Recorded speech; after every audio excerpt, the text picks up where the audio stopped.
I don't know that he's matching up skill-wise with 154-pound champions right now, aside from maybe Fundora, Fundora, I think, is, if you're looking to collect belts, I agree with you, Chris Champ.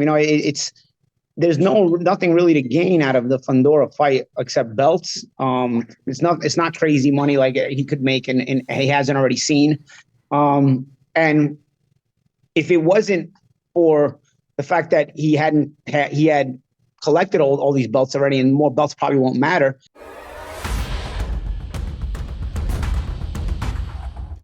Welcome, everyone, to Boxing Scene's Top Stories, only on ProBox TV, your boxing channel. I am George DeMatteis. Download the app, where apps are available to get the full ProBox TV experience. And part of that experience is the knowledge of the champions. We got Chris Algieri, and we got Paulie Malignaggi joining us here on Top Stories.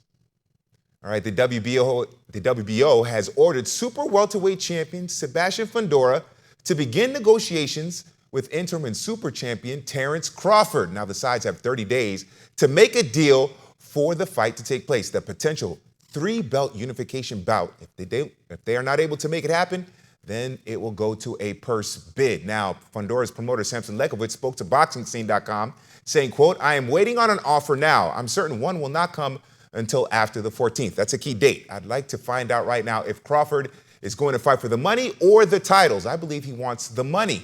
And Crawford will do everything he can to fight Canelo, and his team will not call me until after the fight." That's, of course, when Canelo takes on Edgar Berlanga on the 14th. All right, Chris, what are your thoughts about this whole situation?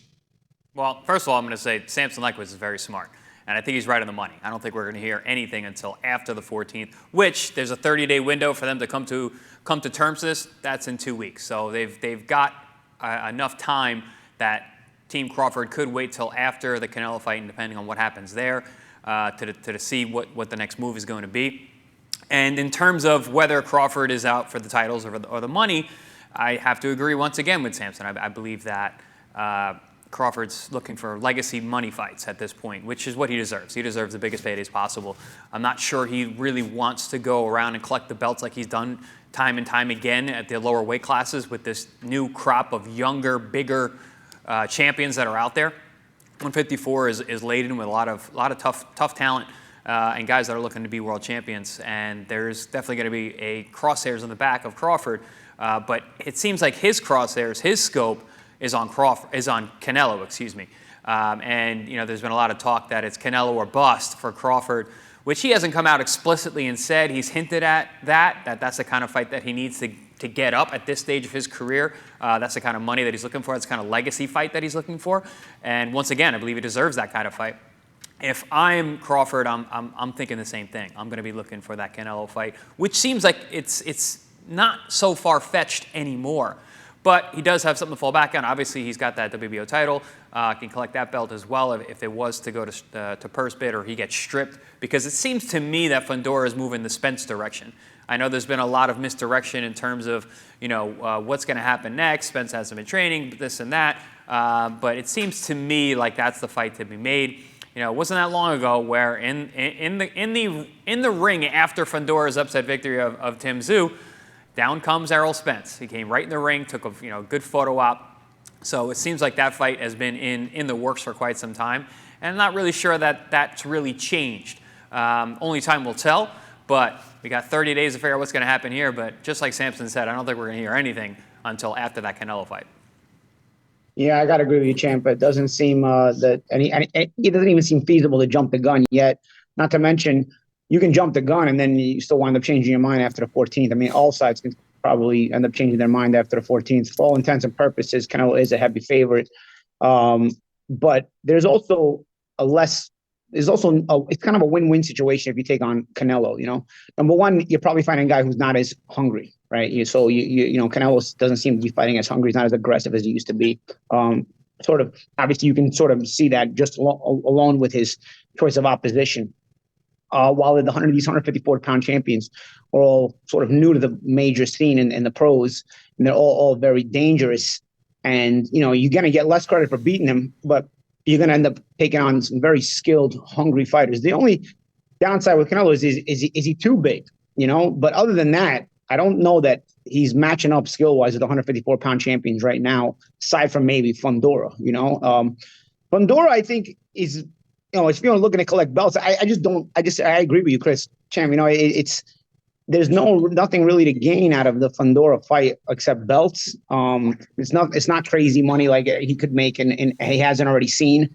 And if it wasn't for the fact that he had collected all these belts already, and more belts probably won't matter, then it's you say, okay, he might be very interested in Fundora because that's a very beatable champion at 154 pounds.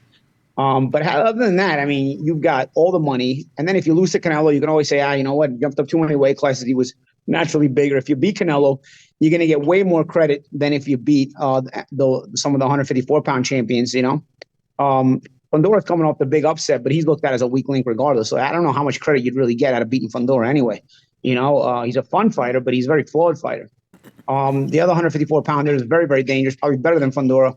But again, they bring too much danger and not enough notoriety as far as for what Crawford is looking for. So yeah, I think that it's going to be all about Canelo.